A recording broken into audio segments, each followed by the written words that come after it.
A new investigation corroborates information that a Trump and Epstein accuser gave to the FBI. This is Jane Doe number 4. She sat for 4 different FBI interviews.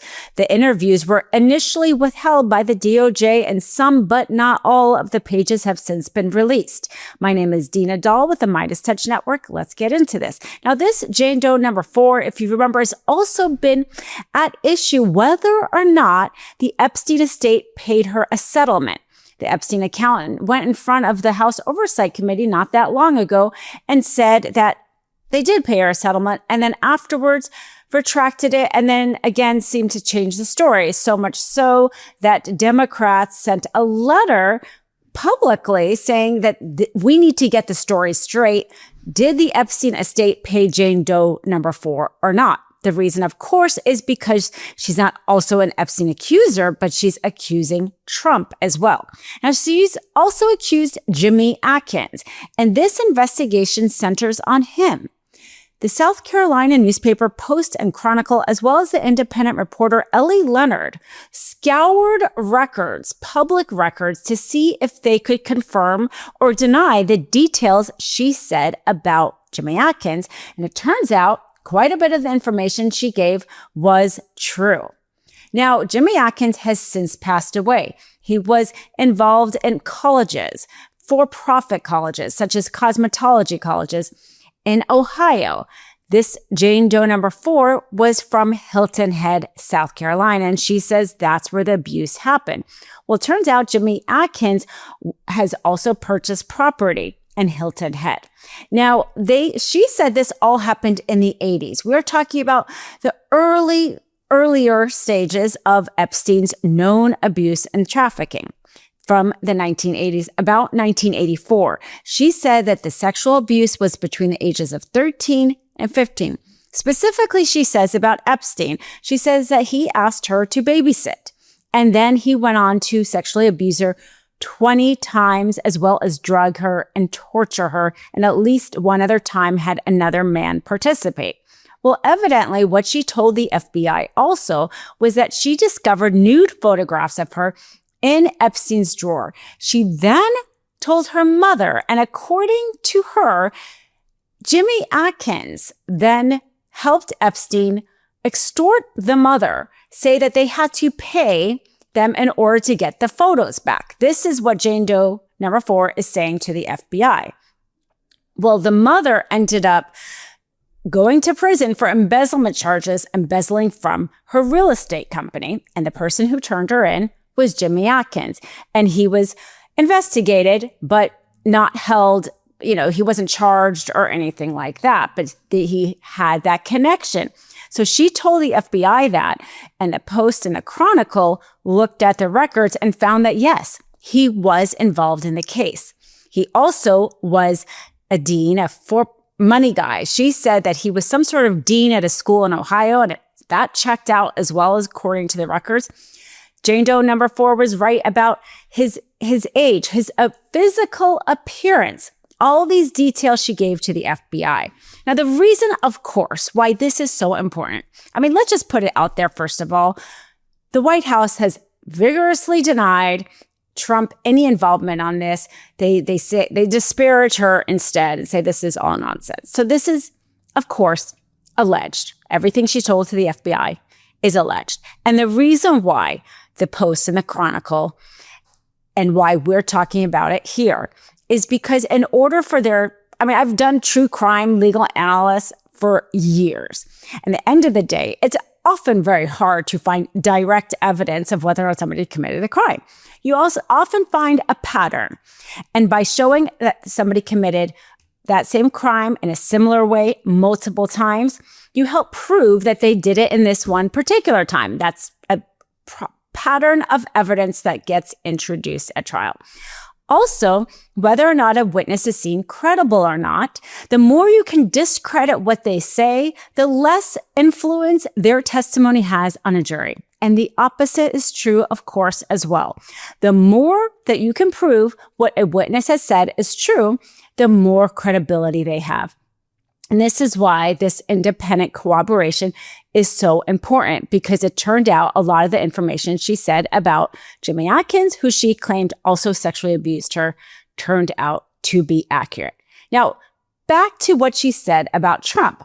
Now, she said that Epstein took her to a friend of his in New York, and they went to a very tall building with big windows, and that he forced her to have oral sex, but she bit his genitalia, and he smacked her on her head and kicked her out. This is what she said. She also said that this friend was a new casino owner in Atlantic City, and that timeline is correct in terms of when we know Trump bought his Atlantic City casino was back in the 80s. Spring is a great season for fresh routines and small resets. So iRestore's spring savings happening right now is the perfect time to upgrade your hair and skincare game with the iRestore Elite plus Illumina Face Mask Bundle. Now, the iRestore Elite is their most advanced laser hair regrowth system using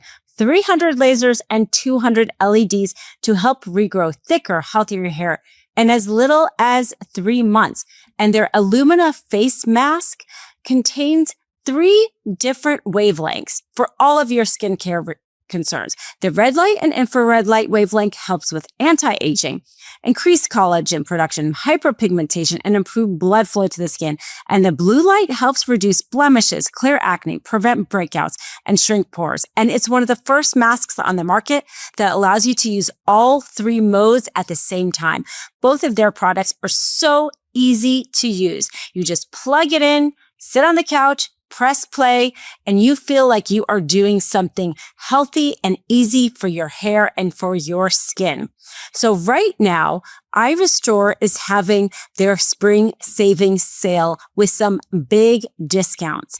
And right now, you can get the Elite plus Illumina Face Mask Bundle at an exclusive deal when you use code MISTRIAL at iRestore.com. That's MISTRIAL at iRestore.com. Please support our show and tell them we sent you. Give your hair and skin the upgrade they deserve so you can feel confident and refreshed. When Epstein was arrested in 2019 in New Jersey, she called the FBI for the first time and said that Epstein had sexually abused her when she was just a child. 1 month later is when he was found dead. So the FBI interviews at the time that she is accusing Trump of sexually abusing her. He is the president of the United States.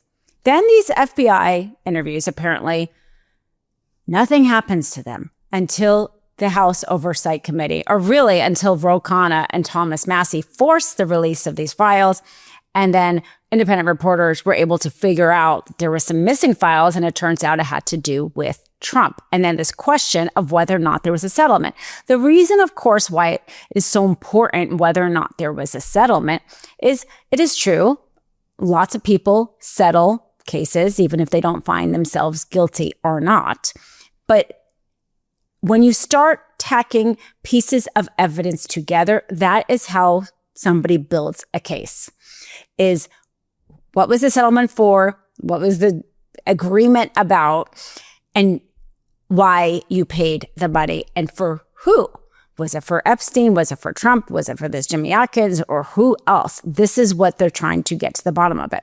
But how disappointing that it is the House Oversight Committee that is now really perhaps the one government agency that's really looked into this the most. Although in 2008, they did and they were shut down.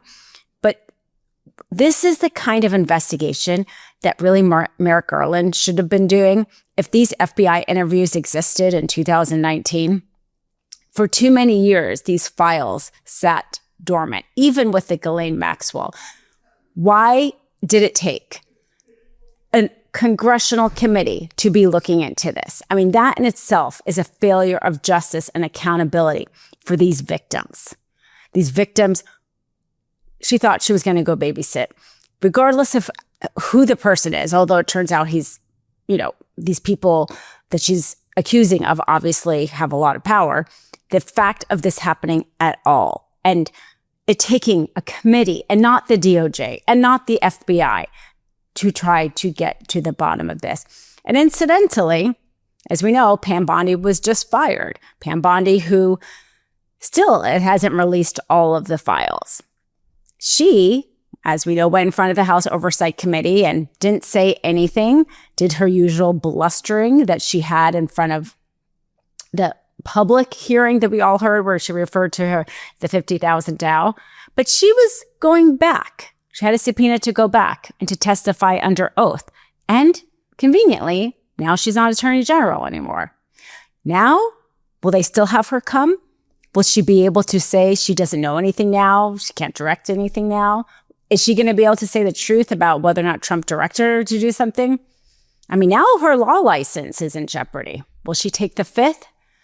Trump only does something when it's convenient for him. And actually, right now, the DOJ wasn't really in the news. It's hard enough to get something as important as these Epstein files in the news because of the sheer havoc he is creating with the Iranian war. So it's interesting that he fired her just before she was supposed to go testify under oath about the Epstein files. And now who's in charge but his personal criminal attorney? Are they going to bring him in? Is he going to release any more files? Or is he going to say he's going to wait for the next attorney general to decide because he's not supposed to be the attorney general? And then who knows when that attorney general will ever be confirmed by the Senate, because who knows who he's going to appoint next? I mean, Pam Bondi, as much as we didn't like her, I mean, she did have experience in Florida as attorney general. Who knows what kind of hack Trump is going to appoint? What kind of delay tactic? Is this just a delay tactic to stop the Epstein files from getting out? As much as Trump and the White House deny any of this, all of this being a hoax, he has nothing to do with it, that may very well be true. But we are still not getting all of the information and all the answers. But in some new investigation by the Post and Chronicle and Ellie Leonard, at least corroborating lots of details that Jane Doe 4 gave about one of her other accusers. Be sure to subscribe to the MeidasTouch channel if you haven't already. Follow the Mistrial podcast wherever you listen to podcasts. And check out our sponsors in the description below. So grateful for our sponsors because they do not censor what I have to say, which is so critical in this moment.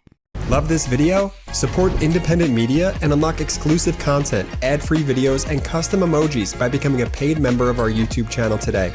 You can also gift memberships to others. Let's keep growing together.